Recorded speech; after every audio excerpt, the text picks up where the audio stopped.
Hello, everybody. Hello, hello, hello. I hope you can hear me. Hope everything's working. Let me know. So I just want to say hello and a big thank you for joining me today. Today's going to be a fun one. It's going to be quite interesting. So basically, what we're looking at today is diet and food intolerance. So we've had a lot of messages about food intolerance in general, and it's a really good topic because, especially nowadays, people are calling the stomach the second brain, which here at Sheffield Sports and Medicine we've known for quite a while, but people are finally catching on, and there's a lot of research coming out about the importance of food and how it affects the whole system, not just your gut. Okay, so food really, really important, and that's why we're going to discuss that today. Before we start, I just want to point out, as you can see, oh, this side, the skeleton here has a bit of an accident. He's lost his head, so apologies for him. Okay, so let's begin. All right, so we've got some great questions here regarding diet and intolerances.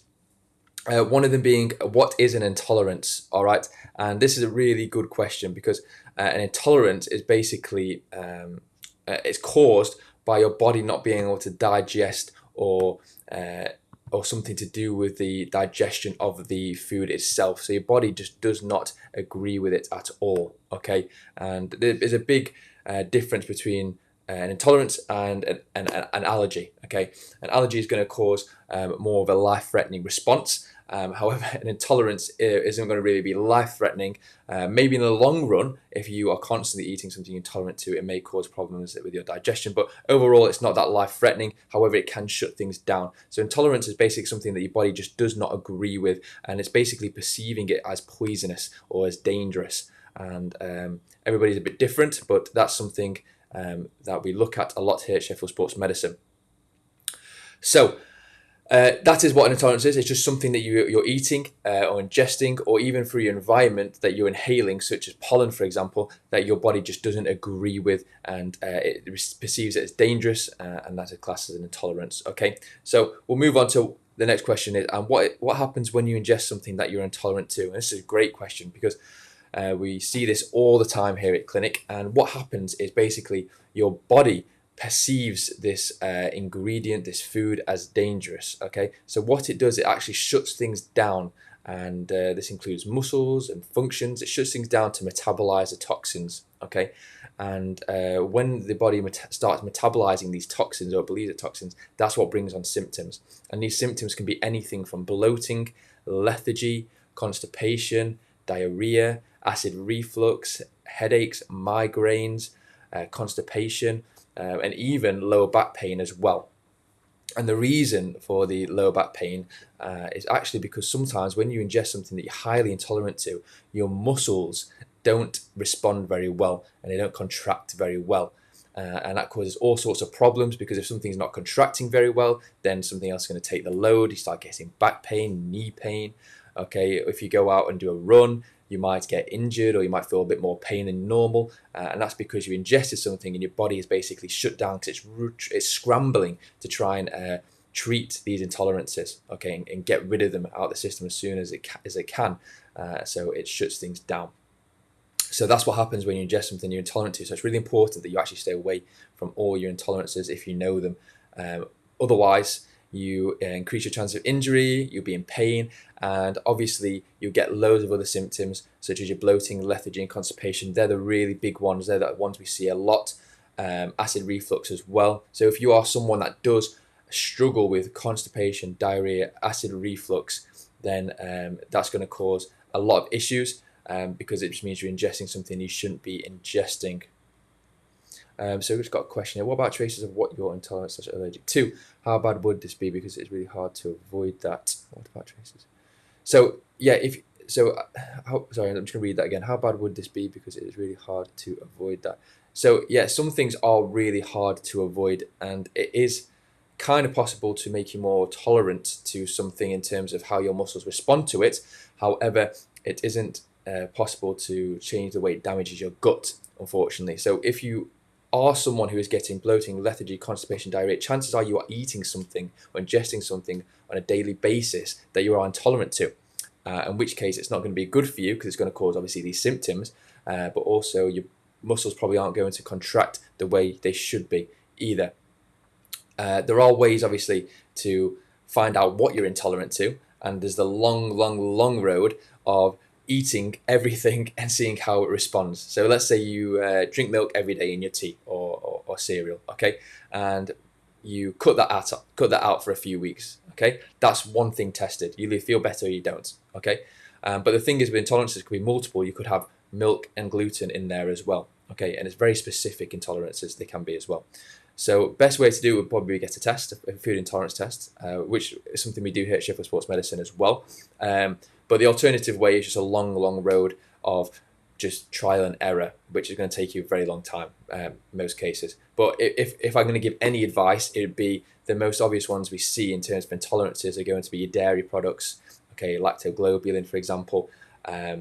Then you've got your gluten as well, nightshades. So some veggies that class as nightshades, they come up quite a lot, and sugars, a lot of sugars and E numbers as well. Okay, so they're the ones that I'd really watch out for and look out for. If you're struggling, try and cut them out and see if things improve. Okay.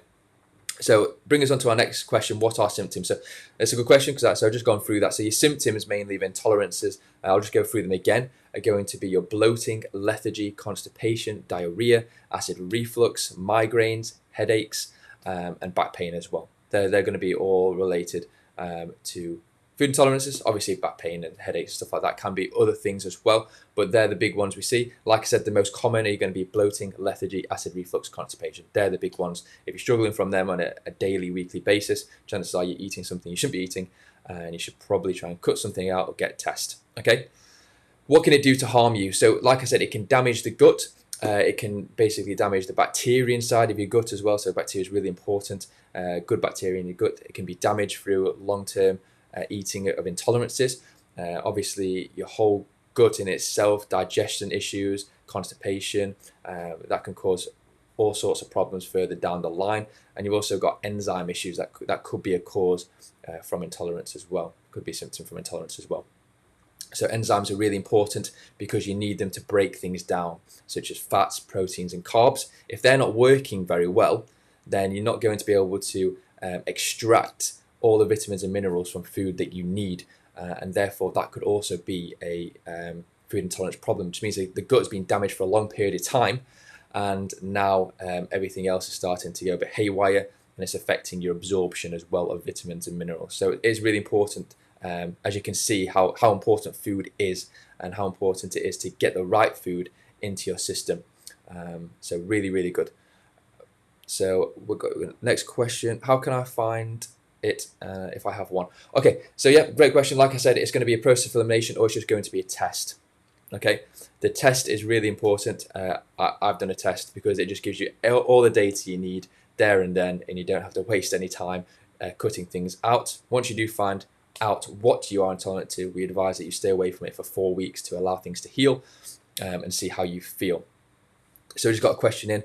What if the test says I have a lack in some nutrition and all I can eat is a sauce I'm intolerant to? Should I still avoid it or eat it from time to time? So that's a really good point.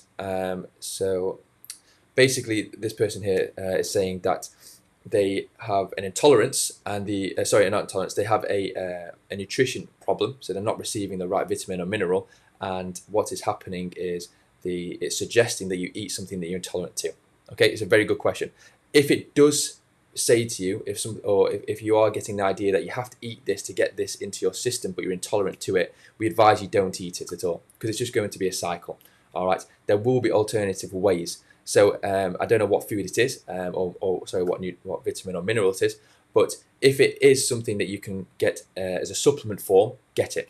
All right, because that would be the best way, because then you're not ingesting the intolerance, the food that gives you it, but you're still getting the right vitamins and minerals.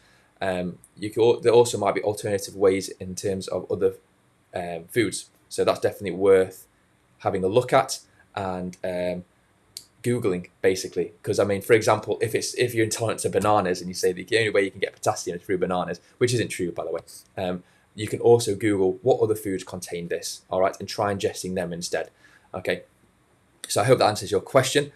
Next one, will it impact my performance? Now, this is a fantastic question. Food intolerance, if you're intolerant to something and you've eaten it before performance, yes, it will impact your performance, hands down. Okay.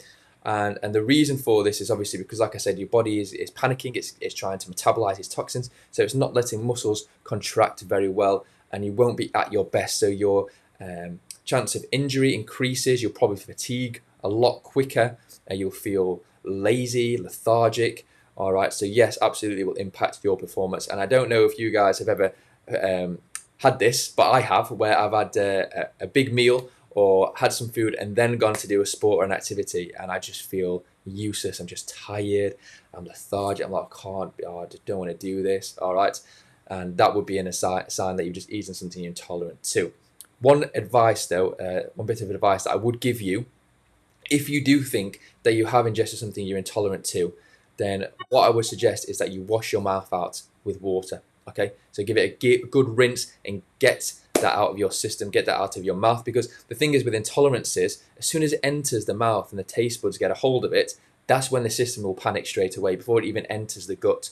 So it's really important that you get all that out your mouth before you go and do any activity. Okay, so I hope that answers that question. All right, so that's actually all the questions for the intolerances. We've got a few for diet, which is absolutely fine.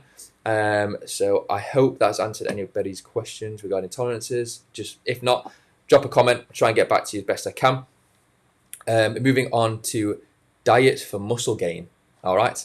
This is a very good question and something very close to me. So diet for muscle gain, really important, is protein. That's all it is. It's protein, protein, protein.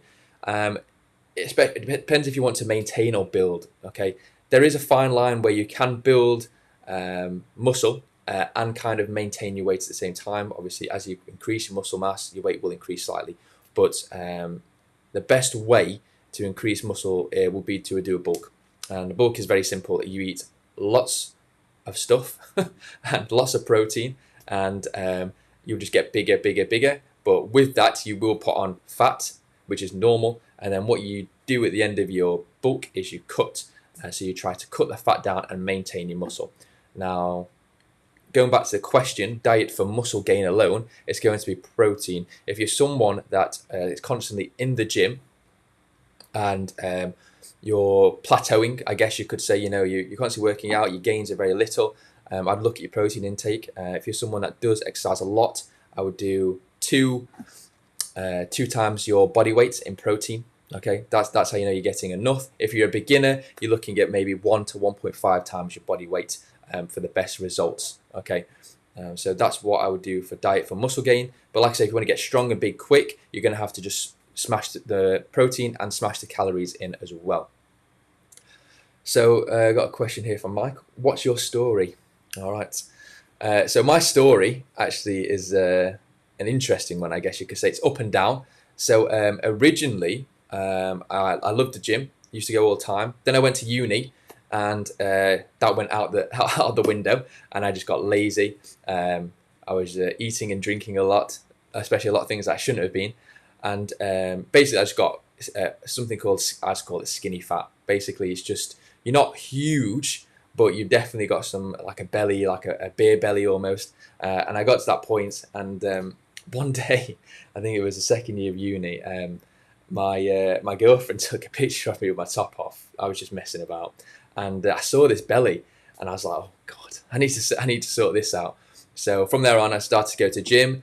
I got back into martial arts, so I started doing Muay Thai like pretty much every day. I ran 3 days a week, 10Ks, and then I think in about a year, I dropped from 80 kilograms to, what was it, about 63. Really, really thin and skinny, but very fit. Because I was looking to actually compete in martial arts, so I wanted to get down to a low weight and compete. And that's what I managed to do. I was fairly strong for my weight, but very, very fit. Could run for miles, train 10 rounds, easy peasy. So that's what happened. And I was doing that for a while, and then I started to kind of increase my size a little bit, but I still wanted to compete. And then all of a sudden, actually, this is Michael's fault, I started playing football with Michael, and ironically, I had a big full English breakfast, so probably I was intolerant to something. And then I went to play football, and I blew my ACL out. So a really important ligament in the knee. From there on, that was kind of like martial arts out the window for a year, but over a year actually. It was probably 2 years because it was mid-COVID, so I couldn't even get to see a GP or anything.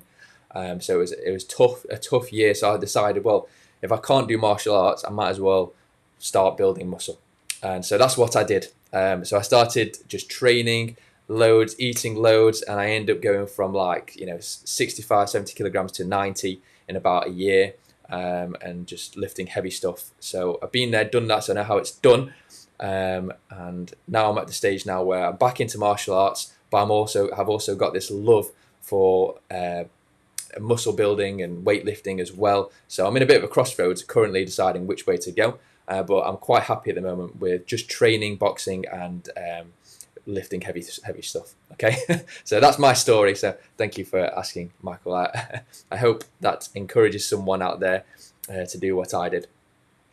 All right, another question. What about inflammations? If you have an allergy to something in the air all year round, would it increase? Blah blah blah. How would you deal with it like this? Okay, so when it's an intolerance in terms of in the air. So allergy intolerance, like I said, are a little bit different. You can be intolerant to things in your environment, so spores and pollen, right? So there's a few ones that always come up. So compost heaps, the molds that are in compost heaps, people are intolerant to them quite often. You get pollen. I personally get hay fever quite bad. I can't remember what tree mine is exactly, but mine's a specific tree pollen that sets me off. So if that is the case, then it's going to be like I said, it's possible to make you a little bit more tolerant to it. But ideally, you'd have to try and avoid the things in the air, in the pollen, stay away from them, because they might have the same effect as food to a degree. They could still cause, like you said, inflammation, skin issues. Okay, so it's really important that you try to stay away from all the intolerances, even if they're food or environment. Because they will try and shut down your system, and you don't want anything to shut down your system at all. Okay, so to answer your question, yes, intolerances in the air, in the environment, can increase inflammation. Okay, especially if it's very bad. I'll tell you a good story actually. When I was a lot younger, many years ago, my dad took me on a quad bike through these fields, and I'm pretty sure they were rapeseed fields, and I had hay fever really bad, and when I got back, my face was just puffed up. My eyes were completely shut. Gunk was dripping from them. That was the worst reaction I've ever had, and yeah, that was inflammation from the intolerance to pollen. So absolutely. Okay, thank you for that. All right, last question regarding diet on my list is how to lose weight with diet. I mean, a very simple question with a complicated answer, really. So to lose weight with diet, in a way it's simple, but I do understand the challenge that people face doing it, because I've done it myself, right? And people respond differently to different diets, so it's really important that you find the right diet for you and don't just follow one of these celebrity made diets, because yes, it might work for them, but it might not work for you, because everybody's an individual, everybody's different. All right, so find a diet that works for you. I know people that are on keto diet, you probably heard of keto diet, and they're loving it, absolutely fine, but I also know people who tried keto diet and they've had no luck with it at all. So it's really important that you find something that suits you. For example, when I was losing a lot of weight and trying to lose weight fast, I would just cut out carbs to one a day. All right, so I'd have one carb meal a day, and it was before the gym, so I'd burn it off pretty much. Okay, and that was it. Everything else was protein, good fats like avocados, and lots of veg. Okay, and that was enough for me to lose weight and do it in a healthy way. But that might not work for you. As I said, you have to find something that works for you. But in terms of losing weight, it's always going to have to be, if you want to lose weight fast, it's going to have to calorie deficit. Okay, you're going to have to burn more energy than you're putting in. But by doing so, you also need to get the right vitamins and minerals into your system. So it's about cutting down your calories and exercising more. Then you will lose weight fast. But remember to get the right amount of protein, the right amount of fats. Okay, that's really important. Otherwise, your body will just waste away and it'll start eating into muscle, and your gains won't be very good. All right, but calorie deficit is key. Burn more than you put in, but get the right things into your system. Okay, that's how you lose weight with fat. Do you have any tips on how to avoid environmental intolerance, for instance, when you can't move but live close to a source of the pollen? It's a really tough question that to answer, because obviously if you're living somewhere next to an intolerance, it is going to be tough to treat it, to get better from it. Sometimes intolerances do change in people. However, with this one, it probably won't. Like I said, here at Sheffield Sports Medicine, we can kind of make you more tolerant to something by treating the more the neurological side to it, and how actually the brain responds to that stimulus, how it responds to pollen. We can change that a little bit. But if you're someone who can't come here, if you live abroad, for example, live away, then what I'd recommend is just try and stay away from it. It's going to be tough, or trying to cover yourself. So I don't know. By the sounds of it, it might be something to do with pollen here. Yes, it is pollen. So a good way is actually stopping it from entering the system. So pollen obviously irritates the nose a lot. Okay, a really good tip that I use sometimes is I use Vaseline. So I put Vaseline up my nostrils, around my nostrils, and that actually catches the pollen. Okay, and that will prevent quite a lot of it getting into your system. So there are kind of certain little tips and tricks that you can use to reduce the amount that comes into your system. But yeah, overall, it's going to be tough, especially if you live right next to something you're intolerant to. Okay, so I hope I answered your question a little bit, but you're going to just have to be inventive and use things like Vaseline around the nose, wear a mask, things like that. Depends how bad it affects you as well. All right, so that's all the questions. I hope you have found some value in this, and I hope it's been interesting. And I hope you enjoyed my little story as well. Do you have any more tips? That would be really great. So yeah, tips for pollen that I've used. I mean, you can always use antihistamines to reduce the effects or reduce the symptoms of the intolerance, and it will reduce inflammation as well. But the Vaseline works really well with me. If things get really bad, I just stuff my nose with toilet paper. Honestly, it has got like that before. So there are things you can do. Wear a mask, but just try and reduce the amount that comes into your system.